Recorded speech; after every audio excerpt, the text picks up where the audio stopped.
Bonjour à toutes et à tous, bienvenue dans King Energy, le King qui est en direct du Cameroun en vacances. Bonjour monsieur, comment ça va? Yes, je vais bien, toi. Bah ça va très bien, t'as rien à annoncer, non? Non, je vais très bien. Ok, Tout le ok. monde, tout le monde, tout le monde va bien. Il fait beau au Cameroun. C'est la saison sèche. Il y a un peu de pluie, mais ça va, il fait beau quand même. C'est bien. Formidable. Alors, on va commencer directement, tambour battant, par l'UFC. Mais avant, petit préambule, je le dis avant la fin du King Energy, c'est que vous pouvez poser vos questions à Fernand Lopez. Ça se passe dans l'espace commentaire sur YouTube. Ensuite, la semaine suivante, on en sélectionne quelques-unes et Fernand y répond avec plaisir. Et là, c'est vrai qu'il y avait une question qui était intéressante, j'ai trouvé. C'est qu'il y a pas mal de gens qui se posent des questions sur la catégorie middleweight entre Dolidze qui monte quand même salement, victoire contre Hermanson et là combat contre Marvin Vettori, et puis Dricus Duplessis qui s'est imposé contre Darren Till. Et les gens, on a été apostrophés pour nous dire, bah, quid de Nassourdine dans tout ça? Et toi, qu'est-ce que tu penses de ces deux noms qui montent très bien là aujourd'hui? On est d'accord que Roman Dolidze est beaucoup plus dangereux que Duplessis. Roman est classé huitième. Euh, Duplessis est classé dixième, mais de toutes les façons, au-delà du classement, j'ai l'impression que la dernière victoire de Duplessis n'était pas impressionnante quand même. Est-ce qu'on, est-ce qu'on peut le dire que on a trouvé qu'il y avait des trous et qu'on a plutôt eu l'impression que c'était un tel qui n'était pas présent. Il a loupé à maintes reprises l'occasion de finir le combat sur Duplessis. Parce que Duplessis a accéléré très fort dès le début, il a mis de l'énergie, et puis on s'est rendu compte que son style de game ne dure pas dans le temps, ce n'est pas possible, et surtout, techniquement, c'est moyen ce qu'il fait. Et d'ailleurs, pour toi, juste Darren Till, qu'est-ce qui s'est passé? Enfin, on parle d'un gars qui était quand même invaincu en carrière, l'UFC qui le pousse, qui fait un événement chez lui à Liverpool, et là, enfin, j'ai l'impression que le gars est en perdition. Je ne sais pas quoi dire. Je me rappelle que le jour du combat, j'ai tweeté. Je crois que j'ai tweeté trois fois. Je ne le comprends pas. Je ne comprends pas son choix. Je ne comprends pas ce qu'il fait. Je ne comprends pas ce qu'il fait. Son mode d'entraînement, sa stratégie, je ne comprends rien à ce qu'il fait. Je sais pas ce qui lui est arrivé. J'ai l'impression que c'est de l'aspect psychologique. Je ne sais pas, mais voilà. Le combat, il avait complètement. Et puis, le sol de Duplessis n'est pas tellement élaboré, tu vois, prendre son dos, lui donner le dos comme il l'a donné. Enfin, c'est très. Je ne sais pas ce qui lui arrive. En tout cas, sa performance m'a déçu. Et donc, du coup, la performance de Duplessis a encore été, comment dire, réduite. L'éclat de la performance de Duplessis a été réduit parce que autant il est explosif, il démarre vite et puis il envoie des coups pas très orthodoxes, des frappes, des trajectoires pas possibles, mais c'est pas vraiment élaboré. Hein. C'est pas le type au corps lui a fait beaucoup de mal, la distance. Bon, je parle avec la casquette de manager et donc du coup je peux pas m'empêcher de le comparer à Nassourdine et de voir si ça pourrait nous poser un problème. Non, il est classé dixième, mais je pense que c'est- ce ne serait même pas le bon truc à viser. Je pense que même l'UFC ne le mettrait pas contre lui. Je pense plutôt que l'UFC pourrait le mettre contre Strickland. Nassoudine, après ce combat, s'il a une victoire, je pense que l'UFC pourrait le mettre contre Strickland, même si moi, c'est pas le combat rêvé pour moi. C'est pas terrible. C'est que c'est pas sexy. C'est pas le truc qui te fait tomber vers l'avant si tu affrontes Strickland, tu vois. Maintenant, Roman Dolidze, beaucoup plus puissant, euh, beaucoup plus déterminé, il a plus d'atouts, impressionnant, euh, mais pour être tout à fait honnête et sans vraiment le côté fan de mon athlète, je pense qu'il n'a pas, il n'est pas en danger vis-à-vis de ces deux athlètes. Je pense qu'il y a un bon match avec Roman Dolci. Il y aura un bon combat, mais je ne le vois pas Nassourdine en danger face à lui. Vu le style de combat, je te parle des styles, hein. Le style de combat De Dicus, pareil, il n'y a pas un gros danger. Alors que un combattant comme Canonnier, il est relou quand même, mine de rien. Et donc voilà, non, la catégorie de 84, il y a là au sommet trois noms qui sont impressionnants, Whittaker, Pereira et Adesanya. Et quand on enlève ces trois noms, ça va.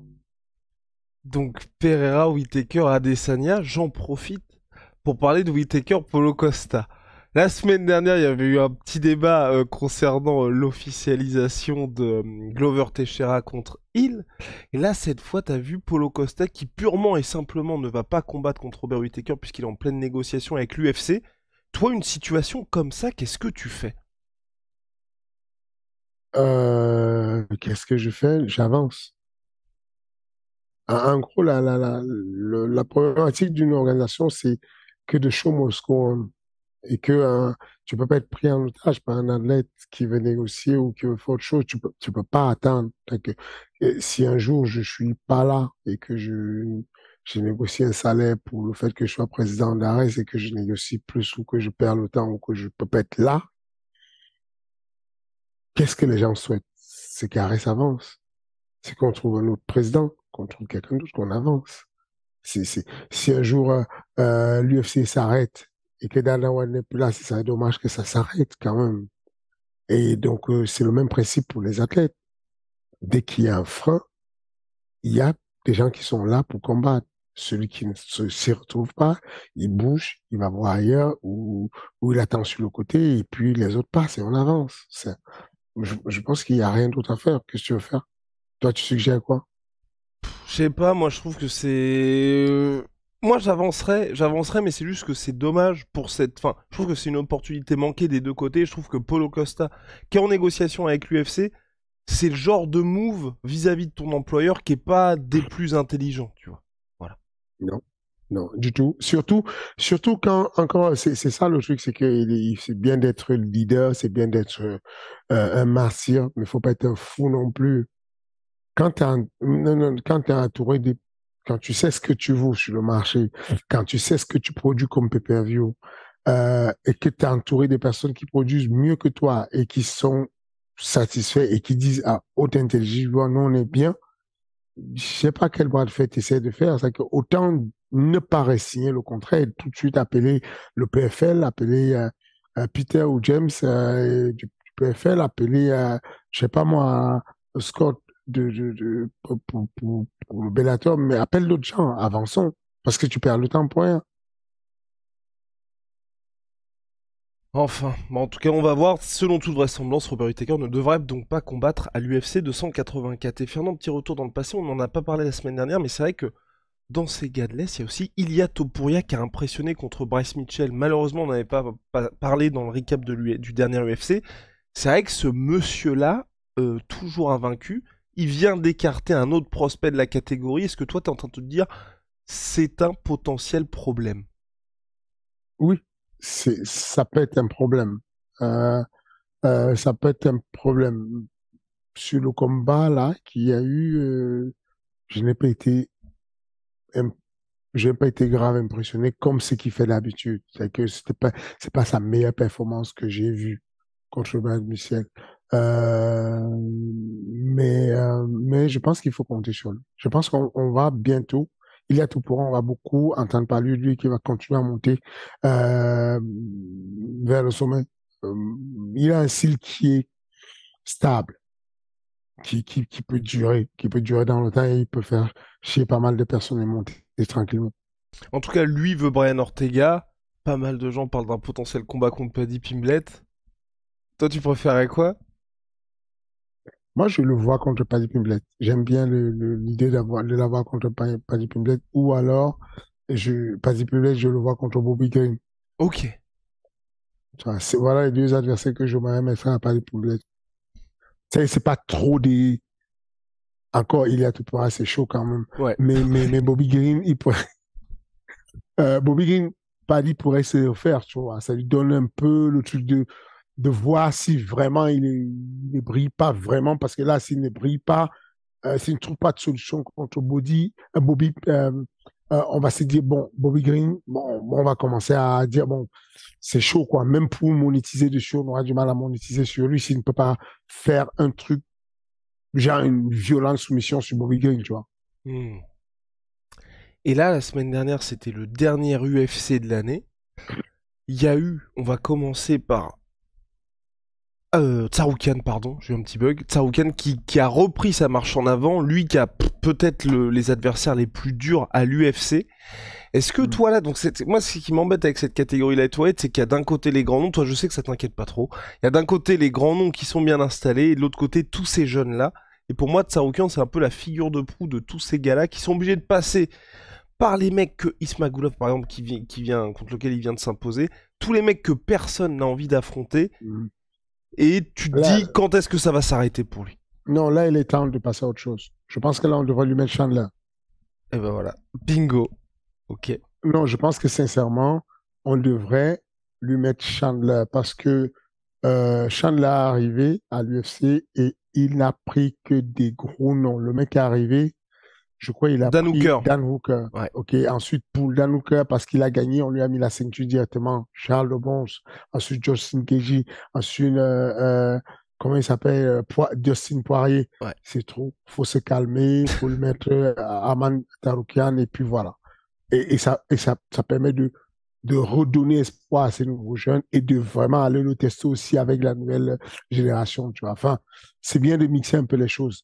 OK, effectivement, c'est un banger. Et à chaque fois qu'il arrive, il fait du show. Michael Chandler. Chandler. Ouais. Et donc, du coup, l'UFC s'est dit, c'est dommage de gâcher une belle qualité de show, comme un beau show comme ça, avec des petits noms qui ne sont pas encore connus. Mais je pense que ça, c'est le moment de passer le relais. Sinon, on va tellement l'user, on lui va lui mettre beaucoup de défaites, mais au moment où il va revenir, il n'aura plus de valeur. Ça, c'est le moment où, si jamais Taroukian réussit à le passer, on vient de créer une nouvelle star, tu vois. Enfin, alors, il n'a pas autant d'exposition et machin, mais ça, dans le sens sportivement parlant. Et il y a une courte défaite pour lui contre Gamrot, une défaite contre Islam Makhachev, donc c'était un combat, c'était quasiment que du grappling contre Islam Makhachev. Est-ce que Tsaroukian, toi tu te dis, c'est potentiellement un futur calibre champion? Absolument, tu viens de dire mal les noms des adversaires Ouais, qui l'ont battu. c'est Gamrot et Makhachev, mais il a perdu les deux combats qui auraient pu faire basculer sa carrière. Donc il y a ça aussi, tu vois, où je me dis, c'est peut-être un peu compliqué.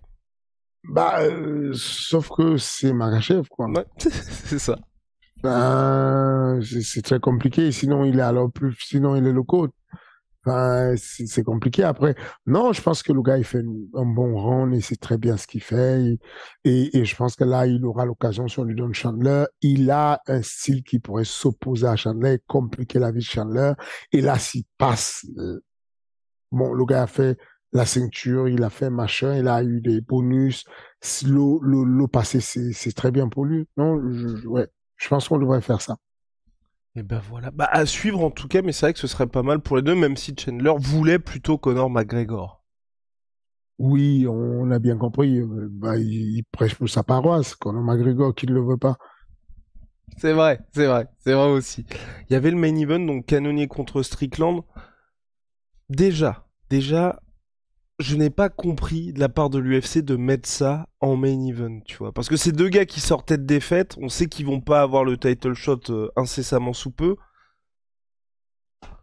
Bah, main event, c'est pas toujours title shot. Non, non, mais Euh, oui, mais tu sais que c'est Est-ce que pas, il tu y a penses pas que si d'incident. Nassourdine gagne, il aura un title shot ou si Non, mais on commence, si Nassourdine gagne, imaginons, il met un KO de l'espace contre Kelvin Gastelum, les gens vont commencer à faire oh, il se passe quelque chose de nouveau dans la catégorie middleweight, et si tu... et tu penses que si Canonier arrive, il met un gros KO Non, sale à Strickland, on ne parle pas de lui pour le titre. non.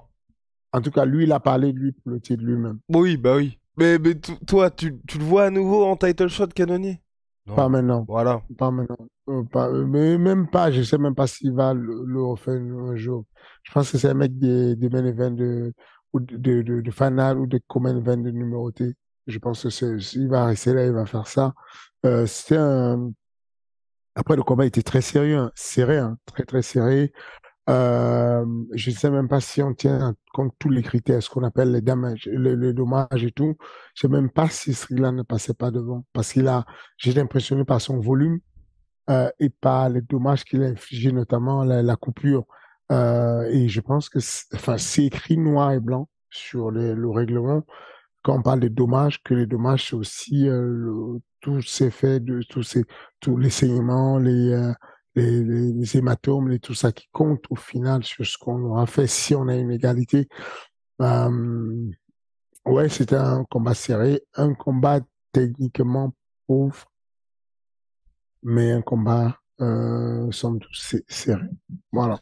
Et quand tu vois, enfin, là aussi, je sais pas ce que t'en penses toi, t'as pas envie de revenir à soit un petit peu moins d'événements, soit moins d'événements à l'UFC Apex et plus en public pour l'UFC en 2023. Euh, Ça, c'est quand tu regardes toujours l'aspect spectacle. Ah oui, par contre, du côté Moi, business, c'est très très bien. Ah, moi, je suis du côté de l'UFC, je continue comme ça. voilà, c'est que donc tu es le président de Non, non, non, non, non, non, LSFC. LSFC. Non, mais moi, je suis tout pour les fans, tout pour les fans. Ah bon, ok. Bon, on va voir comment tu vas réagir avec ta ligue, comment tu vas mettre tout pour les fans. C'est quasiment impossible, c'est que la logique veut qu'on pense entrepreneuriat pour que ça dure. Ce que je dis, c'est que si tu laisses l'entrepreneuriat, tu n'as plus du tout rien. Tu peux pas juste dire, mais non, mettez tout pour les fans, mettez tout pour les athlètes, mettez tout pour. Mais tu vas aller, qui fait ça? Qui met ça? Ceux qui mettent ça, les employés qui mettent ça ont besoin d'avoir quelque chose. Et c'est quelque chose, c'est la récurrence. Le business de l'entertainment sur le combat ne marche que si on a de la récurrence. Les shows, les événements qui font deux, trois shows par an sont voués à l'échec. Tu ne peux pas espérer vendre du combat s'il n'y a pas des rendez-vous mensuels, hebdomadaires, bi-hebdomadaires, ce que tu veux, mais il faut de la récurrence. Et donc, si tu retires la récurrence parce que tu dis, on va concentrer peu de shows et avoir plus de gros noms sur les gros shows, bon, tu satisfais à moitié en plus. Parce il y a toujours une autre moitié qui veut cette variété, c'est chaud, parce que pendant qu'on est là, on dit que le combat de Canonier contre Signan était moyen, il y a des gens qui ont kiffé à mort. Le monde est comme ça. Il y a jamais, voilà, il y a l'unanimité, c'est très rare. Donc, tu vas satisfaire à moitié les gens et surtout, tu vas complètement décevoir ton comptable. Donc, le calcul est vite fait. Tu peux pas, quel que soit les sports qu'on fait, tu peux pas décider comme ça de dire, ah non, c'est du business. Ah, non, c'est purement du business. Ou alors tu te mets sur des organisations purement amateurs où tu vois des petites compétitions départementales de taekwondo et tout, où voilà, il n'y a rien à gagner. Mais si tu fais une ligue des MMA, c'est parce que tu es dans l'optique du boulot. Et quand tu fais du boulot, tu veux de la performance. Quand tu cherches de la performance, tu vas tout faire pour ne pas détériorer l'image du combat et du sport. Mais cependant, la réalité va te rattraper vite et tu vas devoir avoir quelques principes qui sont incontournables. Les principes de base de l'économie incontournables, tu vas devoir faire ça. Mais donc, je pose la question différemment. Qu'est-ce que tu changerais en 2023 à l'UFC si tu pouvais changer quelque chose? Wow, wow, wow. Non, qu'est-ce que je changerais à l'UFC?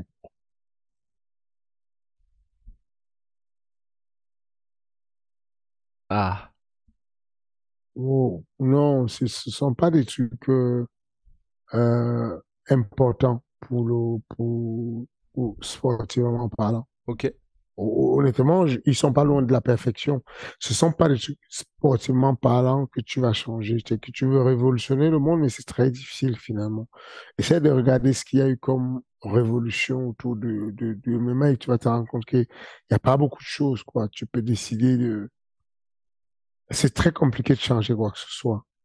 Il y a des axes d'amélioration sur des petits sujets, sur du sponsoring, euh, sur les droits des contrats, par exemple, des athlètes, sur lesquels je pense qu'on devrait trouver un moyen pour leur donner un peu plus d'ouverture à trouver des sponsors. D'accord.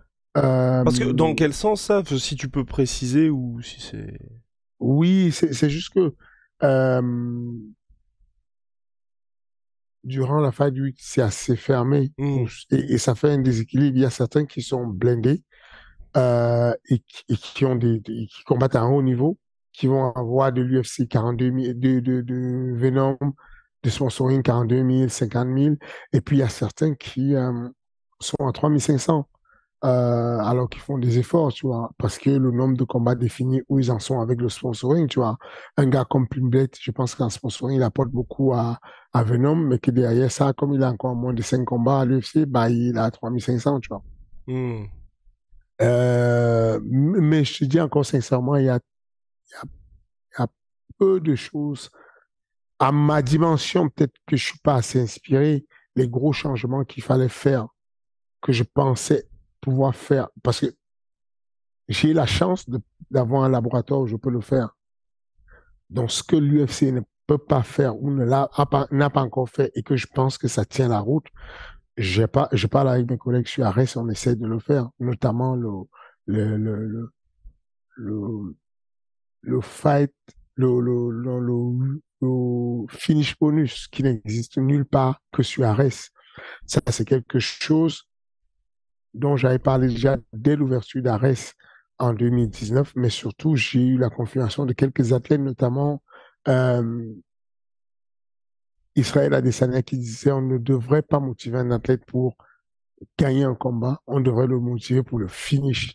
L'idéal, ce serait que l'UFC arrête de nous donner des bonus de win, mais des bonus de finish et on irait chercher un peu plus.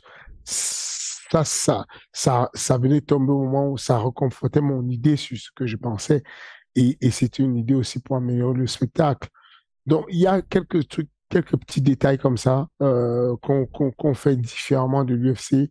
Quand on reçoit, par exemple, les athlètes sur arrêt, dans l'hôtel des athlètes et tout, il y a des petits détails comme le per diem, comment on le donne, nous, comment on le fait. On essaie de changer des petits trucs. Mais dans l'essence même du truc de dire le gros changement, je ne sais pas, mais si tu es inspiré, tu me donnes tes idées et je vais les appliquer. Ah bah c'est parti.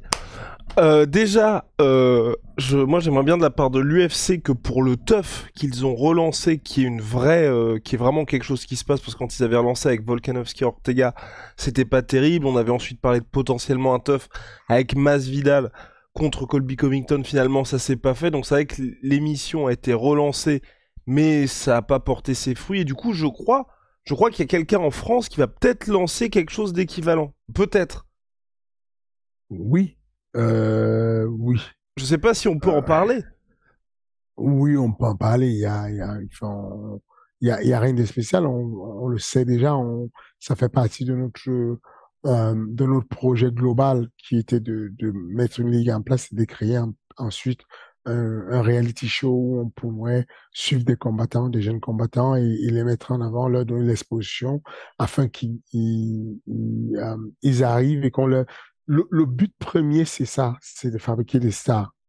L'idée, c'est qu'au moment où l'athlète arrive sur Arès ou sur une ligue majeure, que le public le connaisse déjà parce qu'il est passé à la télévision. L'idée, en gros, pour développer le sport, c'est de se dire que au lieu d'aller chercher ce qu'on fait aujourd'hui, hein, c'est qu'une personnalité qui n'est pas un combattant, comme Ragnar le Breton, il n'est pas un combattant à la base. C'est un comédien qui remplit des salles de comédie. Il fait du théâtre, il fait du cinéma, il fait des vidéos sur YouTube. On va le chercher, ou en tout cas, lui, il vient nous chercher. C'est dans ce sens-là que ça s'est passé pour combattre Suarez. Et on se retrouve avec quelqu'un qui réapprend rapidement le MMA parce qu'il veut faire du vrai MMA et il reprend rapidement le MMA pour être compétitif. Alors qu'on peut, dès la base, présenter ces personnes au public en les recevant sur la télé-réalité. On les met dans un château, on les présente au public, le public les connaît pendant 2 mois. Au bout de 2 mois, ils sont starisés, on les sort de là. Quand ils vont combattre sur Arès ou sur n'importe quelle autre organisation, ils sont déjà connus. bon pour la télévision, bon pour le développement du grand public, parce que ces personnes-là vont raconter leur vie de coiffeur, de plombier, de machin, avant de devenir combattant de la maison et devenir combattant d'élite. Du coup, le grand public, les 68 millions de Français qui regardent, ou même à travers le monde, puisque c'est un broadcasting qui s'est fait à l'international, euh, vont pouvoir s'identifier en disant, ah, mais lui, il a mon parcours, quoi. J'ai été un cuistot, il est cuistot, et là, il est en train de faire un virage à 180 degrés, il devient combattant, j'ai envie de faire comme lui. Enfin, du coup, on développe le sport et on développe surtout le sport français de cette manière-là. Et on a déjà un casting là pour le moment? On a on a un casting, pas qui a été fait, mais un casting qu'on a sollicité. On a déjà commencé à cocher des noms en Europe qu'on aimerait avoir, mais sans. On l'a pas encore. Il y a même certains qui sont pas au courant. On n'a pas encore donné des informations. On est vraiment sur l'écriture de ce qui s'avance tranquillement. Ok, ok. Bon, bah très bien, affaire à suivre pour ça. Donc ça, c'est le premier truc que je changerais pour l'UFC. Deuxième chose que je changerais, je remettrais vraiment ce délire de chaque pay-per-view doit être un événement. Chaque pay-per-view, ça doit être le moment où tu te dis, il faut que je lâche mes 65 balles, parce qu'en plus, ça... Enfin, 70 maintenant, parce que ça a évolué au fil des années. Et là, par exemple, la carte du Brésil, ils ont beau avoir ajouté il contre Teixeira, bah moi je suis américain, je lâche pas mes 70 $ pour ça. J'aurais aimé, tu vois, dire bah on fait un Pereira contre Ramzat, en light heavyweight. Enfin en gros, tu fais en sorte que tout est pay-per-view parce qu'aujourd'hui, tu vois, notamment sur 2022, j'ai eu Mais attends, l'impression. attends, attends. Vas-y, vas-y, vas-y. Tu fais en sorte que tout est pay-per-view. Ouais. Tu dis qui? Tu parles de qui? Pour l'UFC, hein. Oui, mais du coup, tu dis, tu fais en sorte que tout est pay-per-view. Ouais. On peut le dire quand on a un recul dessus. Je capte pas d'où tu sors ton inspiration. En gros, j'entendrais que tu me dises, mais Arès, tu ne mets pas ça, parce que tu mets d'abord ça, on met ça, et on met ça, et on met tel. Au lieu de mettre Abdul, tu aurais dû mettre un tel, ensuite tu peux mettre un tel. Je comprendrais ça, tu te le dis à moi, vis-à-vis du Bellator, vis-à-vis de l'UFC, vis-à-vis du ONE FC, vis-à-vis du KSW, parce que tu aurais du recul. Mais tu parles à ceux qui sont le benchmark et tu leur dis ce qu'il faut faire. Je ne capte pas, en fait, ces délires. J'ai du mal à comprendre d'où vient ton Vas-y. inspiration. À quel moment tu te dis, les mecs qui ont fondé ce truc, qui ont l'idée ce truc, qui sont toujours au top, qui battent tout le monde sur toutes les dimensions possibles, je vais quand même leur dire qu'ils n'auraient pas dû faire ce combat, ils auraient dû faire Ramzat contre un tel au lieu de faire tel contre un tel. Je n'ose pas le faire en fait. Fernand, Je ils, te jure ils se que reposent sur leur laurier. Genre par exemple toi, tu vois, avec Arès, t'aurais très bien ça, pu c'est te une dire. déduction que tu viens de dire. Non. Alors si, alors non. Si, moi je pense qu'aujourd'hui l'UFC ils sont dans une logique. Et Je ça, pense. vas-y. Tu as capté ce que tu viens de dire? Je Oui, pense. oui, mais je pense. Tu n'as Vas-y, pas vas-y. l'UFC qui t'a dit, tu n'as pas le boss de l'UFC qui t'a dit, tu sais quoi, nous on est débordés, on a Vas-y. beaucoup, on fait des soldats tous les mois, on est blindés, on a tout ce qu'il faut. Bon, du coup, on se repose sur nos lauriers, c'est pour ça qu'on a fait ça. Non, tu n'as pas cette information. Non, mais entends, mais je fais mon petit travail de journaliste et Vas-y. et je regarde en fait un petit peu tout ce qui se passe, que ce soit les rapports financiers ou même tout ce qui se dit de la part des combattants. Et c'est vrai qu'aujourd'hui l'UFC, depuis le rachat de WMI-AMG, ils sont plus dans une logique de rentabilité financière parce que WMI-AMG tire une grosse partie de ses bénéfices de l'UFC qu'avant où c'était les frères Fertitta. Donc certes, ils ont payé beaucoup, ensuite ils gagnaient de l'argent, mais il y avait quand même ce côté passion. Quand je dis le côté passion, c'est par exemple, quand il y avait Connor qui combattait, bah, il y avait d'autres combats pour le titre. À partir de 2016, il n'y a plus de combats pour le titre sur les événements de Conor McGregor parce que d'un côté, lui, il était en mode j'ai pas envie de partager les pay-per-view, et de l'autre, WME et MJ se sont dit bah c'est vrai qu'avec Conor, quand on le met tout seul sur une carte, c'est plus intéressant. Et ce que je veux dire, c'est là où je dis qu'ils se reposent un peu sur leur laurier, c'est que toi comme moi, on sait qu'ils seront jamais rattrapés. Enfin, ou peut-être pas l'UFC. Enfin, je pense que personne va les rattraper en MMA. Toi, tu pourrais très bien te dire la même chose, ou en France, c'est vrai qu'à part Ares, vous êtes... Vous avez une avance considérable sur tout le monde. Tu pourrais te dire, rien qu'avec le nom Fernand Lopez, je fais combattre machin contre machin, je sais que les gens vont venir. Mais non, tous les mois, tu fais l'effort de te dire, bon bah soit ça va être par exemple la carte de septembre juste avec l'UFC Paris où il n'y avait pas de nom, mais la carte elle était hyper dense. La dernière carte de Noël, c'était pas la plus dense, mais t'avais le main event que tout le monde voulait regarder. Là, on commence en janvier, on a 2 combats pour le titre, il y a Abdul pour le Champ Champ, et il y a plein de combats qui sont intéressants aussi. En fait, c'est plus ça que je veux dire. Et en gros, là, quand on regarde le retour de l'UFC au Brésil, moi, j'ai l'impression, et je pense que aussi pas le panic move, mais le fait d'annoncer un petit peu tardivement en main event Teixeira contre Hill, c'est ils se sont dit, on annonce la carte du retour au Brésil, tout le monde va être hypé, ça se passe pas comme prévu, peut-être que les tickets se vendent pas très bien, du coup ils se disent, on rajoute un Brésilien et on rajoute ça en main event. C'est ce que je veux dire, voilà. J'entends. C'est très construit, ça a du sens ce que tu dis. Même si on a percé de ouf, on peut être en train de dormir et on pourrait. Ce que tu dis, c'est que, OK, ils ont, ils ont, ils ont éclaté, ils ont monté le truc à 8 milliards.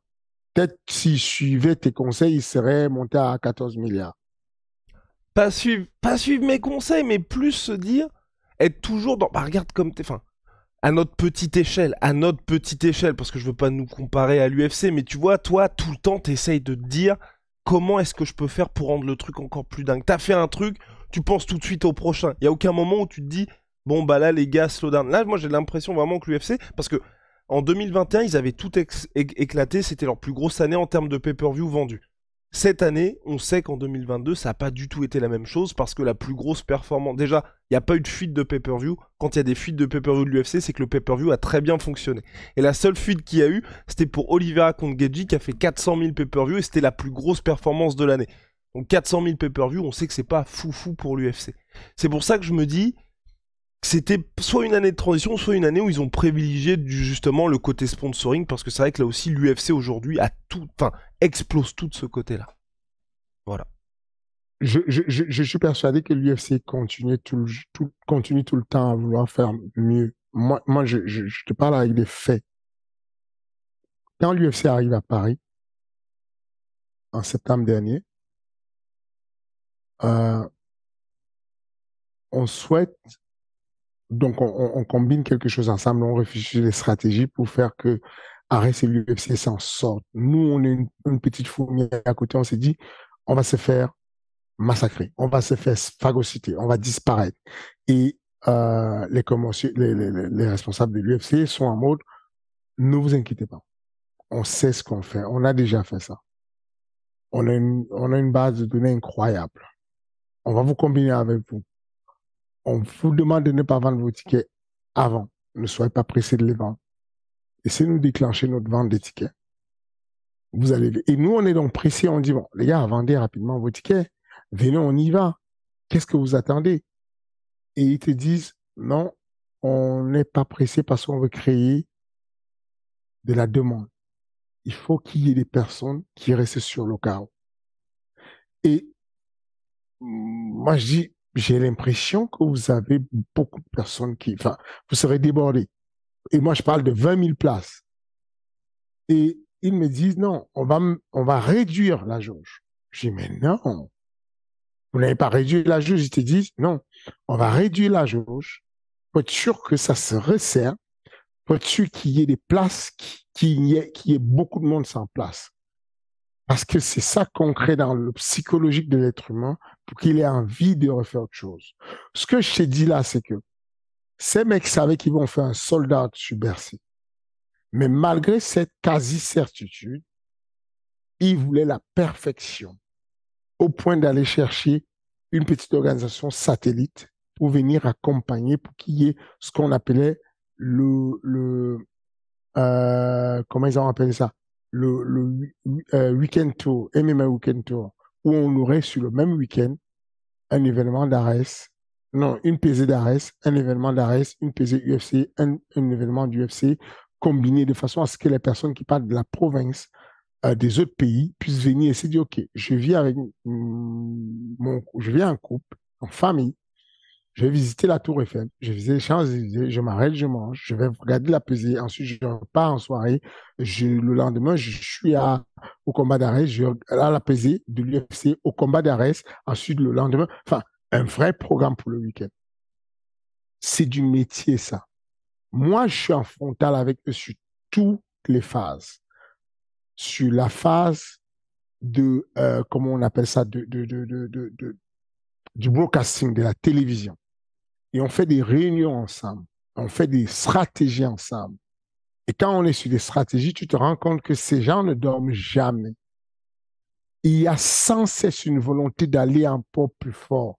Endeavor, le boss du pay-per-view, Défi, je parle avec, on discute en réunion, on parle des stratégies, et tu vois bien que tout événement est scruté au max et travaillé à mort.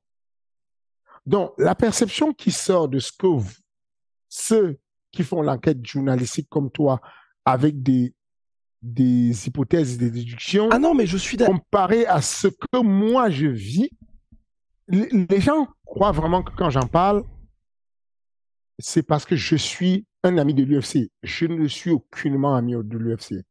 En réalité, je suis beaucoup plus ami avec le PFL que l'UFC. Mon amitié avec Peter dure et est vraiment beaucoup plus. C'est que le monsieur Dana White du PFL, je lui envoie des textos comme je t'envoie à toi tous les jours. Alors que Dana White, non, je lui envoie pas de textos. Ce que je veux dire, c'est que je discute et je bosse avec des employés de l'UFC et je dis juste que, au vu de ce que je regarde, j'observe, il y a peu d'êtres humains qui font ce que ces gens font.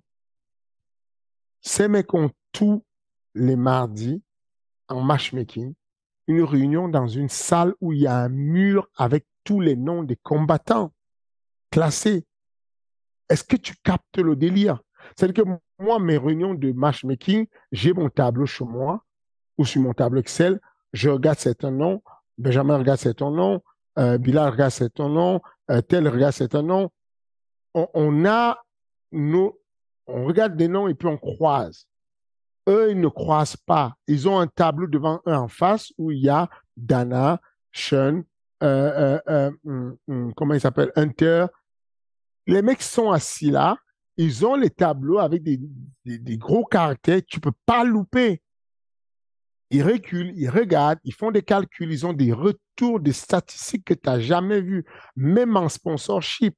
En sponsorship, c'est que nous, on vient d'avoir un outil, on va l'avoir bientôt, mais un outil pour du sponsorship que ils savent, ils peuvent dire à partir d'un sponsor, on met, imaginons tu signes avec eux, on met la sueur UFC. Ils sont capables, au bout de 6 jours, de dire le nombre de fois où on a perçu ou vu dans toute leur programmation la sueur.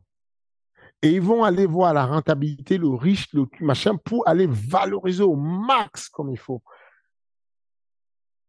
On ne peut pas du jour au lendemain nous se lever et dire oh, mais ils sont bêtes, ils auraient dû mettre un tel. Mais Je ne dis non, pas, pour moi, je ne dis pas qu'ils sont, je ne dis pas qu'il y a la perfection, Guillaume. Je ne dis pas que ces mecs ne font pas des erreurs, ce sont des humains. J'imagine que il y a des jours comme moi, j'ai fait du matchmaking, je dis ah, je pense que je vais faire ce match. Et puis il y a des fois où je me félicite tout seul, quoi. Le match arrive, je dis oh, putain, je pense qu'on a été bon là, on a été bon. C'était un match à faire. Comme d'ailleurs le match qui arrive le 17 février, je pense que les matchs du 17 février, je pense okay. on n'y est même pas encore. Je trouve attends, mais il y a trop de sujets. Attends, il y a trop de sujets. Là, déjà, juste, pour l'UFC, oui. Alors, tout ce que tu as dit, je suis entièrement d'accord. Pour moi, en fait, c'est plus... Enfin, sur tout ce qui sort du sport, avec Rusty, je lui envoie souvent des messages, je suis en mode, ils sont trop forts, ils sont trop forts, ils sont trop forts, ils sont trop forts. Tout ce qui est en dehors du sportif, je te rejoins à 15 000%. C'est les meilleurs, ils avancent toujours. Même, tu vois, quand ils ont annoncé le nouveau catwalk autour de l'octogone, en mode, bah maintenant, ce qu'on va faire, c'est qu'on va mettre des écrans pour pouvoir mettre en avant les sponsors, pour pouvoir mettre en avant l'interround. Enfin, que des trucs comme ça, des innovations à chaque fois. Juste sportivement, j'ai l'impression qu'ils sont dans une stratégie de comment faire plus avec moins. Ou là où avant, t'avais des cartes qui étaient surchargées, maintenant, ils vont se dire, on n'a pas dit Pimblet, le dernier pay-per-view de l'année, on va le mettre en 3e combat de la soirée. Enfin, en fait, c'est plus à ce niveau-là où je pense que sportivement, par rapport à avant, ça évolue. Voilà. mais c'est le principe même de l'événementiel. On vient de terminer la Coupe du Monde de football. Et il y a un monsieur, je crois que j'ai posté ça sur mon Twitter. Il y a un monsieur, un professeur de l'université de Nanterre, j'oublie son blast, qui a fait une déclaration, qui était interviewé et on lui demandait, et il expliquait pourquoi il n'aime pas le football. Je vais trouver la phrase, je vais te la lire. Alors, J'ouvre les guillemets. Ce qui définit le football n'est pas le ballon, non, c'est d'abord un cadre, c'est une institution, une organisation très puissante qui organise tout verticalement. Deux points, la FIFA. Le jeu entre copains n'a rien à voir avec le monde professionnel. Cette citation de ce monsieur, qui il y a, j'ai rarement vu un truc juste à ce point. C'est très juste ce qu'il dit. Cependant, c'est la réalité. C'est que les gens confondent le fait qu'ils soient chez eux en train de regarder un match à la télé, un match de football, et ils se disent, c'est un jeu, c'est un amusement. Et ils voient le prisme de chez eux. Mais c'est un jeu pour qu'ils nous cassent la tête. Vous voyez le prisme du MMA indien, mais nous, on aurait trouvé plus spectaculaire tel qui combat contre tel. Sauf que il n'y a pas d'algorithme. Il y a déjà des combats où on a cru que ça allait être des bangers et ça fait un pouf parce que le style ne matchait pas. Et donc, du coup, on s'est dit, quitte à ce que le style ne matche pas et qu'on ait un combat pourri, autant au moins optimiser les choses. Ce que j'essaie de dire dans cette phrase, une organisation très puissante qui organise tout verticalement. Ça veut dire verticalement à l'opposé d'horizontal, qui est une organisation, imaginons une organisation à but non lucratif où des personnes ne se donnent pas des ordres et s'organisent de manière horizontale pour être d'accord, pour faire des choses pour le bien-être du sport. Ça, c'est pas le cas.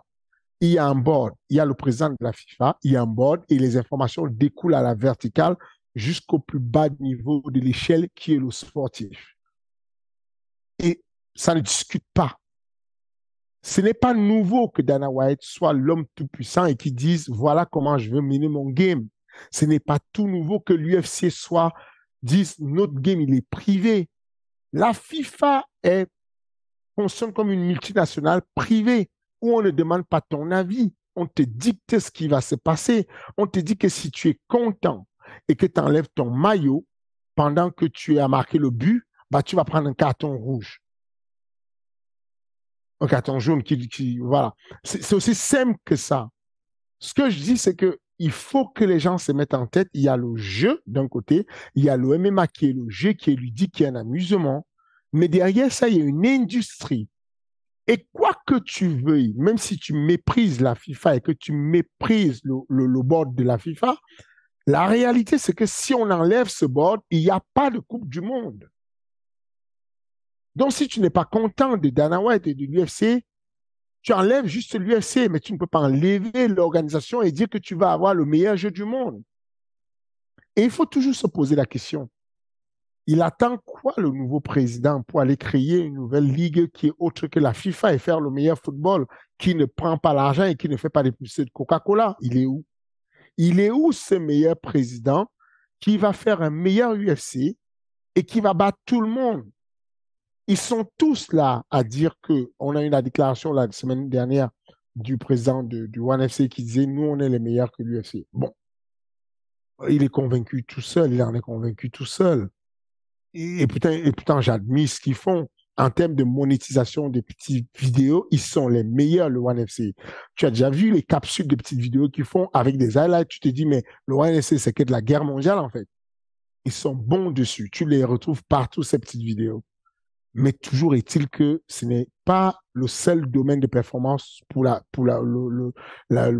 qui est de la promotion sportive. Donc, peut-être c'est de ma faute, peut-être je suis faible, mais je te dis encore que je vois ce truc avec beaucoup d'humilité parce que je suis là-dedans et que je discute de toutes les options. Je racontais sur une interview récemment de Views. Vous pouvez aller sur le média, le YouTube de Views pour voir cette interview à l'intégralité. Je parlais du fait que en entreprise, c'est bien d'avoir un mec très sage, très posé, très carré et un fou. Et que dans mon domaine, j'étais le fou et Benjamin le gars posé qui est factuel et qui est rationnel.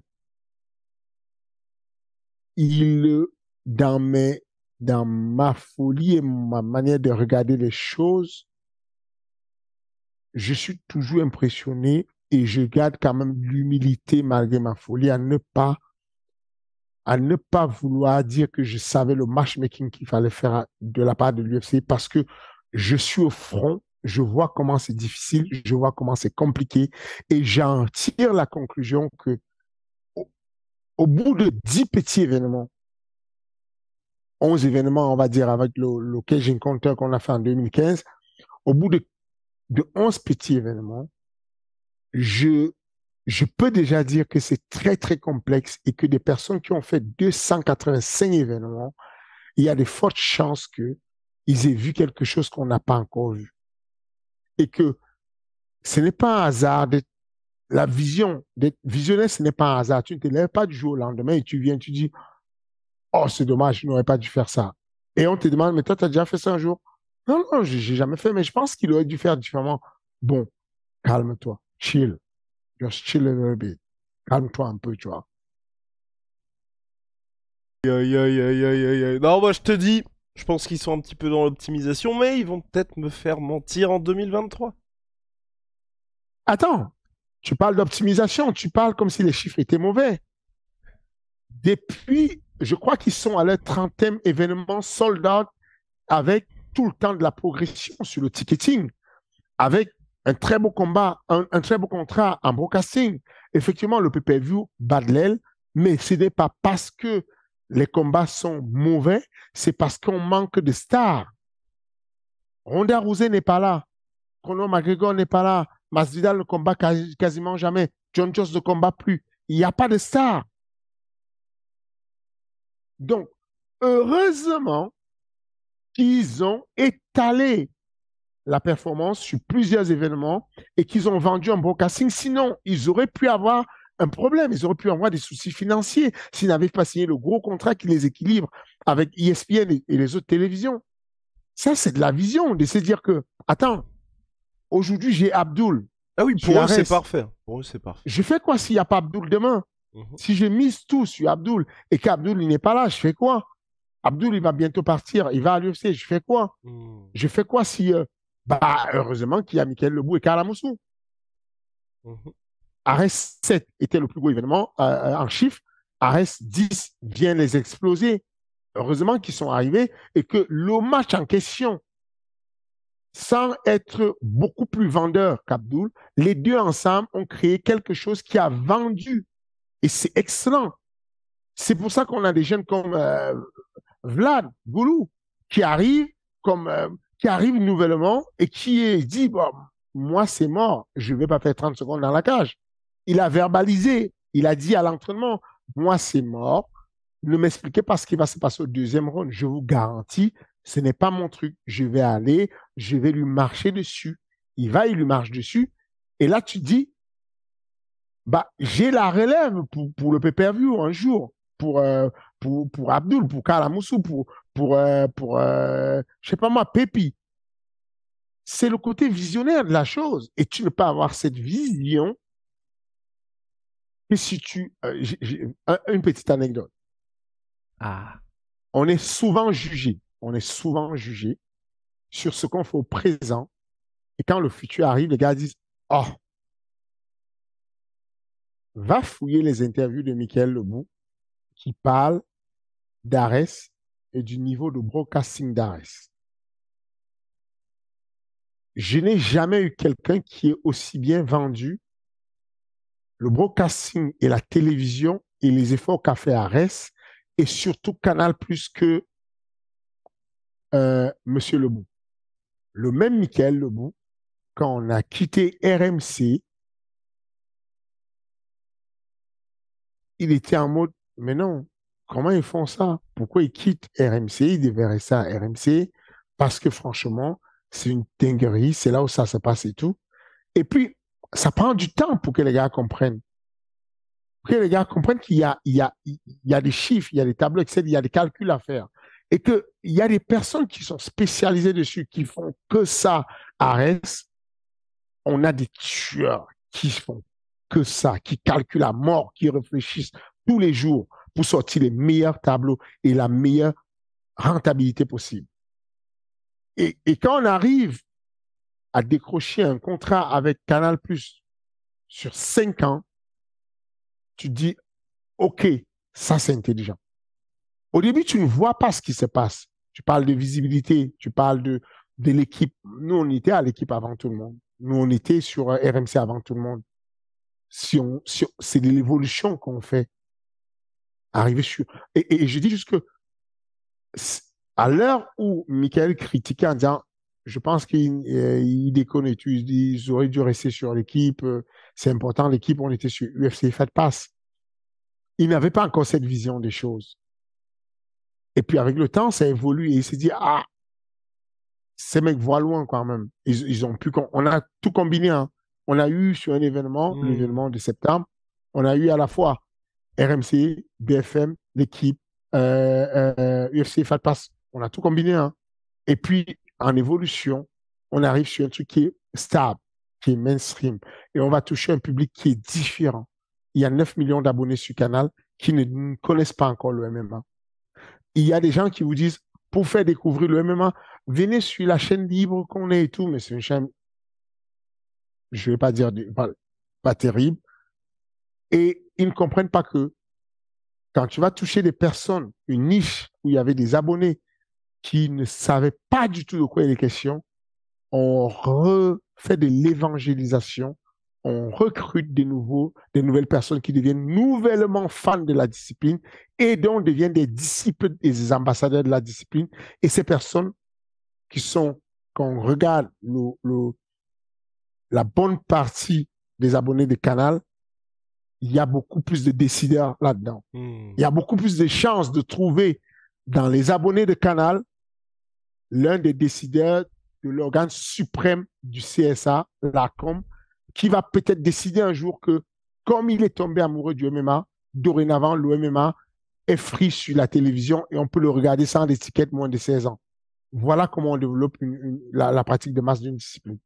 Et bah voilà, c'était le grand point, le grand débat de fin UFC sur le déclin pour l'interrogation. Visiblement non, en tout cas à mon avis, moi ils vont avoir une très très grosse année 2023 parce que tous les gros combats que tout le monde attend vont avoir lieu. Il y aura le retour de Conor, donc ce sera parfait. Et puis pour Ares aussi, qui aura une très grosse année, puisqu'au-delà de tous les projets que développe Fernand, il y a directement la même semaine que le retour de l'UFC en pay-per-view, le retour d'Ares Fighting Championship le 20 janvier si je ne m'abuse, avec Abdouragimov à la conquête du titre middleweight, le titre flyweight qui sera remis en jeu aussi pour une première défense de ceinture ou pas, on ne sait pas, de Madame Siric. Et puis pas mal de petits bangers, mais ça on en parlera en janvier, Fernand. On en parlera en janvier. Vas-y. Et une semaine avant, Nassoudine Imavov quand même. Exact, ben on va en parler aussi, on en parlera aussi. Premier main event pour Nassourdine, 5 rounds contre Kelvin Gastelum que vous connaissez tous. Can't wait Fernand, mais ça c'est pour la semaine prochaine. En tout cas, merci comme chaque semaine Fernand pour l'expertise. Merci les gars, posez-nous un petit like, mettez-les en commentaire vos avis. Je sais que parmi ceux qui nous suivent, il y a beaucoup d'entrepreneurs, de capitaines d'industrie. Venez nous raconter un peu ce que vous pensez de la vision opposée à celle de Guillaume. Dites-nous ça en commentaire. Et puis, n'hésitez pas à vous abonner pour ne pas louper les petites vidéos de la sueur. Merci à tous, merci à la majorité silencieuse et à bientôt. À la semaine prochaine.